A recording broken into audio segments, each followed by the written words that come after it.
فاست لون. لو مني بتستفيد خليك لقناتي مفيد واشترك وهيوصلك مني كل جديد. تطبيق فاست لون تطبيق للقروض الشخصية من الموبايل، بيقدم قرض لحد 29,800.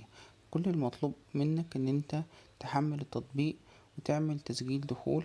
هيطلب منك معلوماتك الشخصية، يعني صورتك وصورة سيلفي، يعني صورة البطاقة، يعني جهات الاتصال، ثم حساب فودافون كاش، اورنج، حساب في البنك، كل المعلومات والقدرة على الدفع عشان يديك كارد. طبعا اغلب التطبيقات ديت بتدي ارقام كبيرة جدا عشان انت تقدم في التطبيق، وتلاقي التطبيق في الاخر بيديك 600 جنيه وبيطلبهم 1000 جنيه خلال اسبوع. طب انا حضرتك مش هلحق يعني اخد الكارد واسدده خلال اسبوع، ويعني هولد ال600 جنيه عشان اخليهم 1000 جنيه في اسبوع؟ للأسف أقصى مدة بتلاقيها عندهم أسبوع. اللي يقولك شهر وشهرين ده كداب، اللي يقولك 29,000 ده برضه كداب. التطبيقات دي أقصى حاجة ممكن تديها لك 1000 جنيه، ومش من أول مرة، ممكن تديها لك من تاني مرة.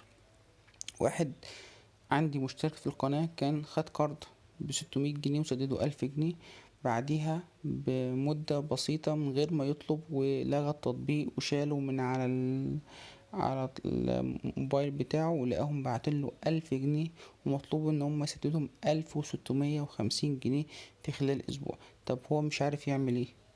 طبعا انا نصحته، لو هم واخدين منك بيانات او داتا، لانهم بياخدوا الصور والفيديوهات وجهات الاتصال، كل حاجة يعرفوا يهددوك بيها، يعرفوا يبتزوك بيها، يعرفوا يخلوك على طول داير في دايرة ايه، اديك كارد وادفع كمان مش عارف اديك. طب انا حضرتك مش عايز، المبلغ كبير جدا والربا فاحش جدا جدا اللي تطلبوه.